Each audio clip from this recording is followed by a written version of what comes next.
I imagine that a few of the gentlefolks of Cranford were poor, and had some difficulty in making both ends meet, but they were like the Spartans, and concealed their smart under a smiling face. We none of us spoke of money, because that subject savoured of commerce and trade, and though some might be poor, we were all aristocratic. The Cranfordians had that kindly esprit de corps which made them overlook all deficiencies in success when some among them tried to conceal their poverty.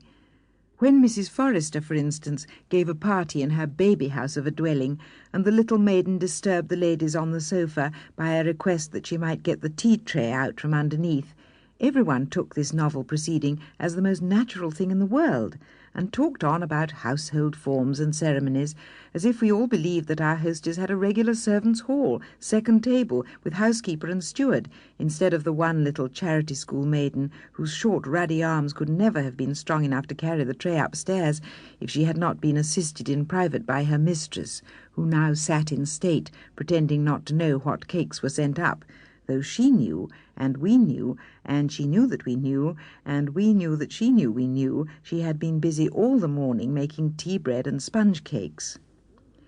The Cranford ladies considered it vulgar, a tremendous word in Cranford, to give anything expensive in the way of eatable or drinkable at the evening entertainments.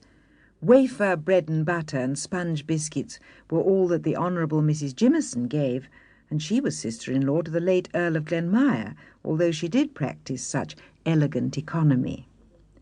Elegant economy. How naturally one falls back into the phraseology of Cranford. There, economy was always elegant, and money-spending always vulgar and ostentatious, a sort of sour grapeism which made us very peaceful and satisfied.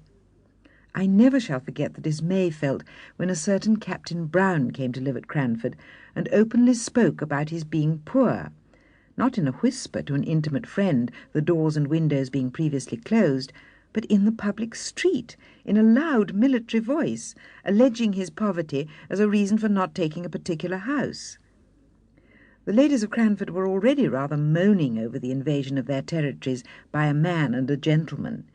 He was a half-pay captain, and had obtained some situation on a neighbouring railroad, which had been vehemently petitioned against by the little town, and if, in addition to his masculine gender and his connection with the obnoxious railroad, he was so brazen as to talk of being poor, why, then indeed he must be sent to Coventry.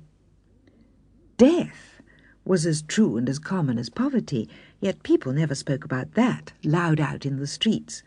It was a word not to be mentioned to ears polite. Yet somehow Captain Brown made himself respected in Cranford, and was called upon, in spite of all resolutions to the contrary. I was surprised to hear his opinions quoted as authority, at a visit which I paid to Cranford about a year after he had settled in the town. My own friends had been among the bitterest opponents of any proposal to visit the captain and his daughters only 12 months before, and now he was even admitted in the tabooed hours before 12. True, it was to discover the cause of a smoking chimney before the fire was lighted, but still Captain Brown walked upstairs, nothing daunted, spoke in a voice too large for the room, and joked quite in the way of a tame man about the house.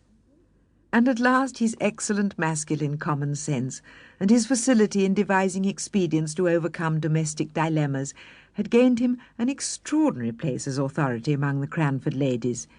He himself went on in his course as unaware of his popularity as he had been of the reverse, and I am sure he was startled one day when he found his advice so highly esteemed as to make some counsel which he had given in jest to be taken in sober, serious earnest. It was on this subject. An old lady had an Alderney cow, which she looked upon as a daughter. You could not pay the short quarter-of-an-hour call without being told of the wonderful milk or wonderful intelligence of this animal. The whole town knew and kindly regarded Miss Betty Barker's Alderney. Therefore great was the sympathy and regret when, in an unguarded moment, the poor cow tumbled into a lime-pit. She moaned so loudly that she was soon heard and rescued. But meanwhile the poor beast had lost most of her hair, and came out looking naked, cold, and miserable in a bare skin. Everybody pitied her.